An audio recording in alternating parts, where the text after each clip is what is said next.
The Yawalapiti live in central Brazil, south of the Amazon rainforest. Today, they are celebrating the beginning of the Pacu festival, which honors their fruit trees and hummingbird spirits. It's also the last event in their seasonal calendar of rituals. Colourful dances and games bring cheer to the hardest time of the year. For tribes of the Amazon basin, the rainy season is a continuous one, lasting for half the year. But on this occasion, the Pacu festival threatens to be very different. Unknown to the villagers, the village shaman has predicted a lunar eclipse. For a deeply superstitious community who fear the forces of the supernatural, an eclipse would bring powerful, possibly malicious spirits into their village. For the moment, the chief, his leaders, and the community are unaware of events about to unfold. The communities of Xingu, the rivers and lagoons, are the lifeblood of their culture. One of these Xingu peoples is the Yawalapiti. Today, the villagers of Yawalapiti are celebrating the Pacu festival, unaware of any problems that may lie ahead.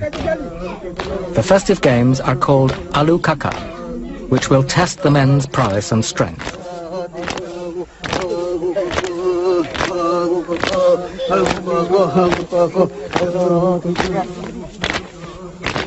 Before the women and children join in the game, the men follow a ceremonial approach to the courtyard in front of the men's hut. This is the most important space in the village, because it's the place where their ancestors are buried.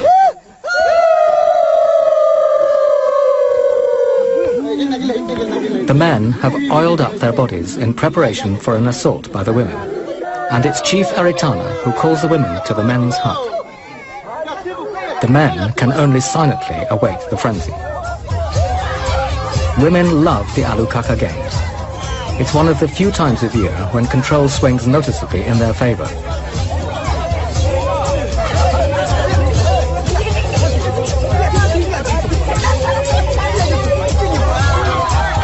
At the front is Chumin, the wrestling champion, and the line stretches back to the youngest and weakest.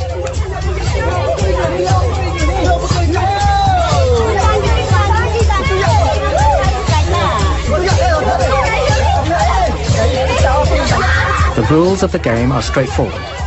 The women must break the line and tear the young warriors off, one man at a time.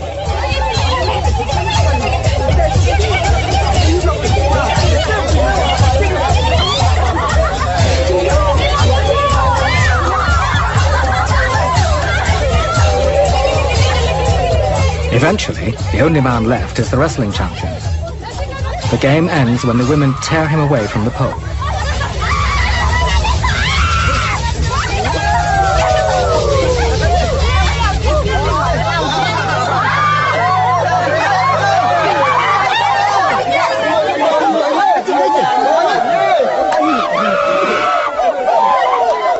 The games continue throughout the day, bringing a festive atmosphere to the normally hard-working community. Around 200 people live in the village at any one time. Cultural events, such as the Pacu festival, bring the community together. Everyone takes great pride to wear their traditional clothes and adornments. As the day progresses, the games become increasingly boisterous. The next game to be played is unashamedly sexual and great fun.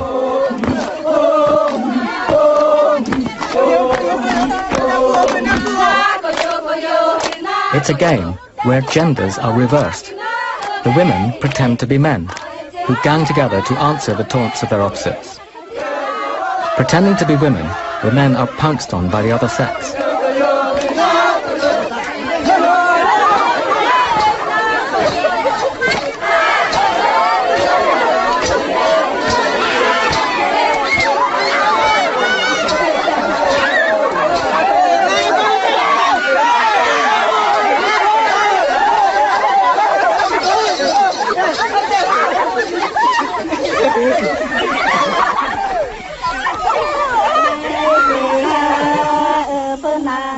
After the day's revelry, the village women go off to the river to bathe. Women bathe separately to the men, except when with their husbands or close family.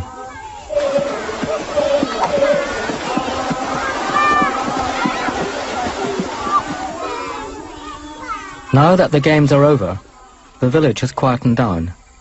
But an unexpected event has brought the Yawalapiti leaders to the men's hut. Chief Aritana has been informed by the shaman that tonight there'll be a lunar eclipse. For Shingu peoples, an eclipse is a sacred event. If it does indeed take place, this will mean postponing the Pacu festival. The news will dramatically transform events in the village.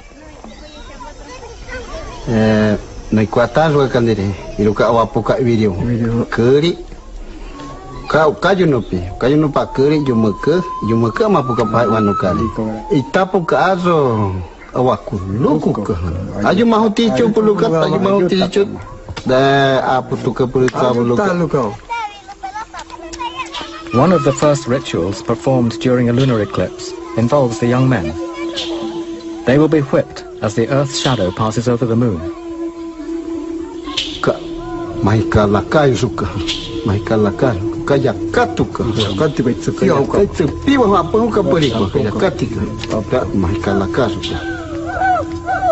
After the meeting, the men head for a small river on the other side of the village to bathe.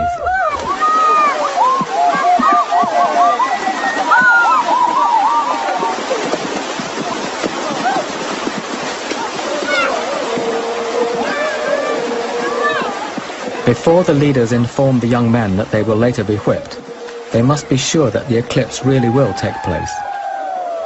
Traditionally, it's the shaman who predicts an eclipse, and a shaman has more than one way of knowing.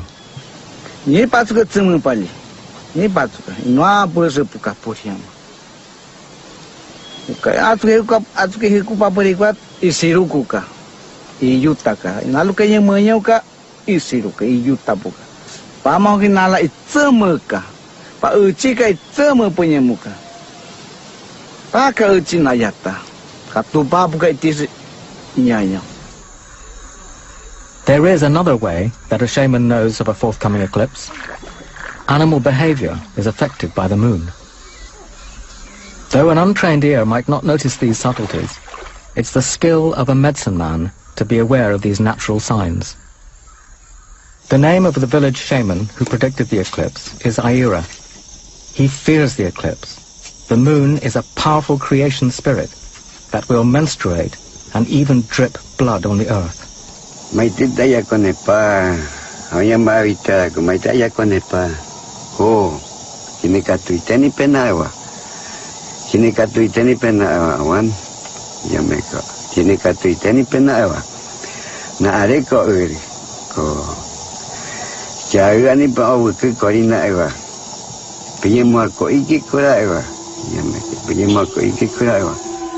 If an eclipse does indeed take place tonight, the Yawalapiti believe that supernatural spirits will descend on their village.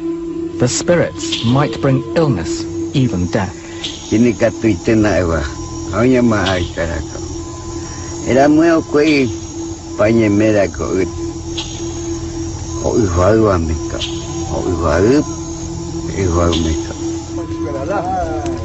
Shortly before midnight, the eclipse begins.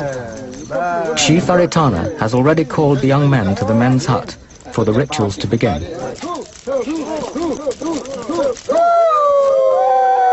It's important that the tribesmen remain festive and good-natured. If they don't, then the spirits might punish them. An eclipse is seen as a time of renewal and an awakening.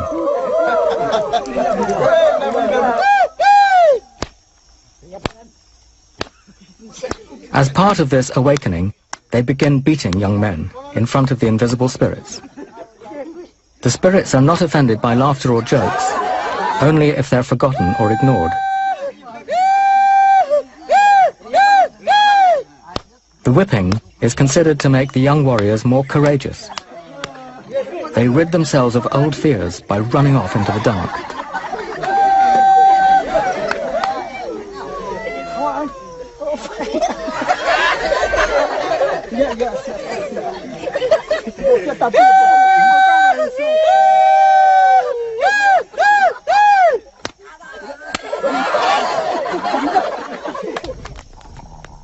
The eclipse has brought supernatural spirits into the village.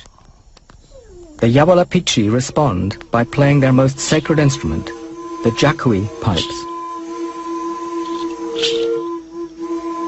It's taboo for women to look at these flutes, or even for them to be filmed. Throughout the night, their haunting sounds echo across the village from the men's hut.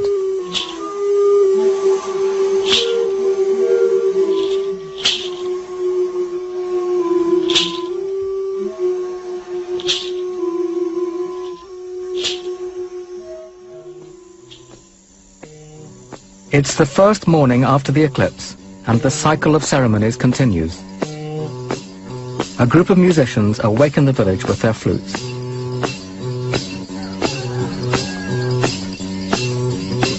This is called the Takwara ceremony, where the flutes must pass from house to house throughout the whole morning. Inside the long houses, young women are being painted up to join the procession. Both mother and daughter want to please the spirits of the eclipse and show them the effort they've made to enchant them.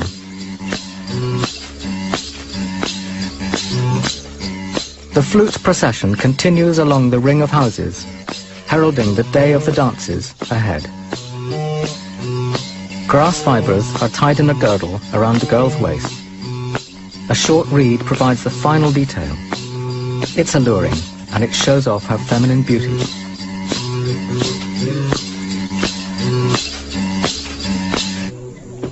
As the flute procession grows, the musicians pick up the adorned women as they move from one house to the next.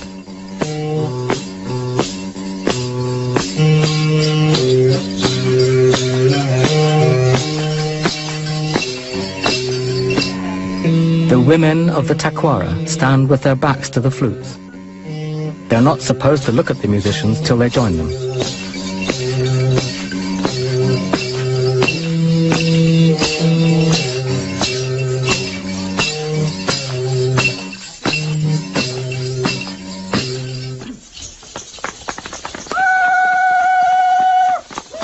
The next dance in the cycle of ceremonies is the Tapanawarana. As with all the dances, it's being held to demonstrate to the eclipse spirits that they've not been forgotten. This is, in fact, a rehearsal, since the Yawalapiti practice all their dances, often for many days at a time. By late afternoon, it's in full swing. The drummer and singer keep time, which the dancers follow with their steps. If the rhythm speeds up, the dancers respond by speeding up as well. The women hold on to the men to keep time.